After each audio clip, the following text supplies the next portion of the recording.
Between 1950 and today, over 600 dogs have hurled themselves off a single Scottish bridge, and nobody knows why. The bridge itself sits just outside Dumbarton, Scotland, spanning a ravine about 50 feet deep. It's a modest stone structure, built in the 1890s, unremarkable in almost every way. Except for this, dogs approach it, seem to hesitate for a moment, then leap. Not all dogs, not randomly, but enough that locals stopped bringing their pets across it. The phenomenon has been documented for decades, and it remains one of the most unsettling animal mysteries on record. Let me walk you through what we actually know. Exhibit 1, the documented cases. In 1994, a Springer Spaniel named Jip jumped without hesitation. The dog survived, badly injured, and recovered. Within weeks, the same dog was brought back to the bridge. It jumped again. This time, it didn't survive. That's not coincidence. That's intent or compulsion or something we don't have a name for yet. Exhibit 2, the pattern. Between 1950 and 2012, at least 50 documented deaths occurred. Some reports suggest the number approaches 600 when you include unreported incidents. The deaths cluster in specific seasons, spring and autumn mainly, and they concentrate on the north side of the bridge. Dogs of particular breeds seem vulnerable: collies, spaniels, retrievers. Labs, the deaths are almost never impulsive. Witnesses describe dogs pausing, looking down, then leaping with apparent deliberation. The rational explanations came first. Animal behaviorists proposed a scent trigger. Perhaps mink or foxes living in the ravine below emit a smell that triggers a predatory chase response in certain dogs, overriding their survival instinct. It's plausible. Mink do inhabit Scottish waterways, but it doesn't explain why the same dog jumps twice, or why some dogs refuse the bridge entirely while others walk across unaffected. Exhibit 3, the neurological angle. Veterinary researchers have proposed temporal lobe epilepsy, a seizure disorder that can cause sudden behavioral shifts, loss of impulse control, and compulsive actions. Some of the jump survivors were found to have undiagnosed epilepsy.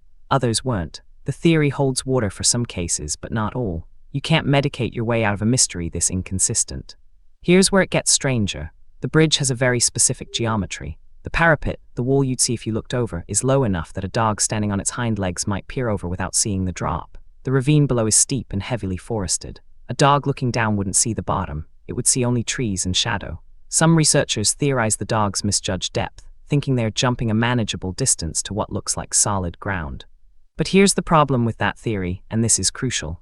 Exhibit 4, the behavior pattern. Dogs don't typically jump at things they can't see. They're cautious about invisible drops, and yet on Overtoun Bridge they pause, they look, then they jump. That pause is deliberate. It suggests awareness, not misjudgment. That pause is what keeps people awake at night. In 2005, a dog behaviorist named David Sands investigated. He filmed dozens of crossings, interviewed owners, examined the bridge's architecture in detail. His conclusion: the dogs were likely reacting to a scent or sound stimulus below the bridge, possibly prey animals, possibly something else entirely that their prey drive couldn't resist. Sands published his findings. The deaths continued. Exhibit 5, the anomaly within the anomaly. Not every dog jumps. In fact, most don't.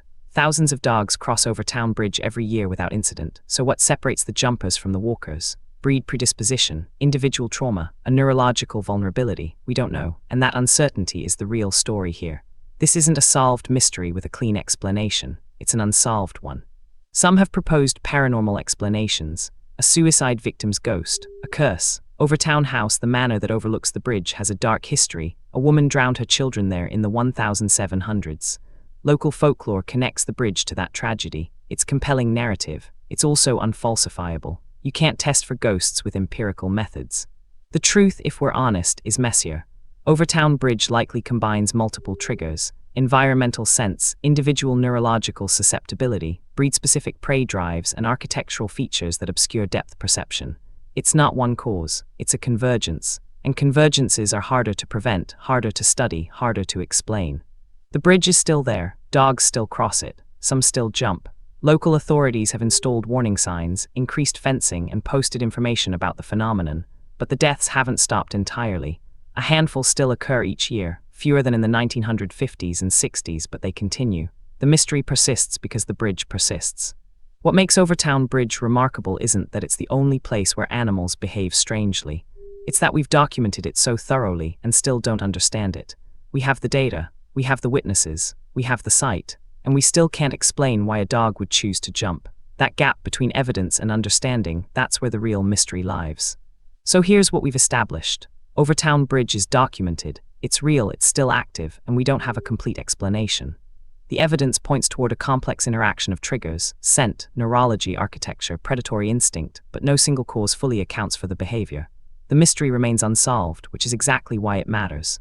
It reminds us that the natural world still contains phenomena we can observe but not yet explain. If you're planning a trip to Scotland, visit the bridge, but leave your dog at home.